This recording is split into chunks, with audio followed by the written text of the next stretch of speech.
Depuis la sortie sud de Port-au-Prince, on atteint désormais assez facilement la grande banlieue de Carrefour. Spectacle inchangé de désolation et de ruines, un peu moindre peut-être que dans le centre-ville, moins d'immeubles. Encore 20 km et l'on arrive à Leogane, à peu près l'épicentre du séisme. Des sauveteurs anglais et islandais viennent de s'installer sur un terrain vague, sous protection de casques bleus sri-lankais, dirigés par un officier nigérien. Personne ne comprend personne, ni ne parle créole. La population croit avoir affaire à des médecins et envoie ses blessés. Ce sont des spécialistes de la fouille de décombres. Intervention d'un responsable local, les sinistrés repartent avec leurs blessés.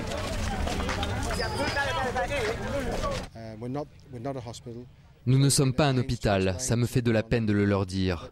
On essaiera d'intervenir si leur survie immédiate en dépend, mais on ne peut vraiment pas s'occuper de leurs blessures.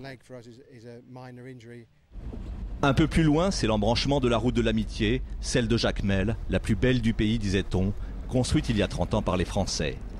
Elle serpente à travers la montagne, les premiers kilomètres sont encourageants. Bientôt pourtant les éboulis se multiplient. La route disparaît, on ne va pas plus loin. Seules passent des petites motos et avec elles des nouvelles de Jacmel.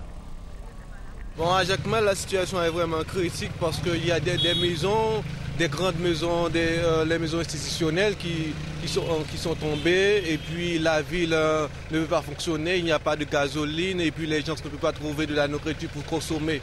On n'a pas trouvé de l'aide à cause de traversons des routes qui sont crasées. Ils sont occupés, ok. Oui, qui sont occupés, ça empêche que la population se fonctionne comme ça devrait être. Et même par hélicoptère, vous n'avez rien reçu encore? Jusqu'à présent.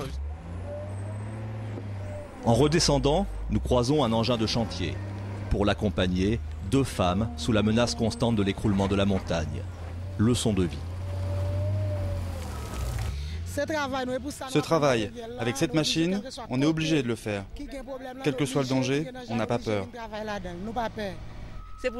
C'est pour ça qu'il faut qu'on soit en pleine forme.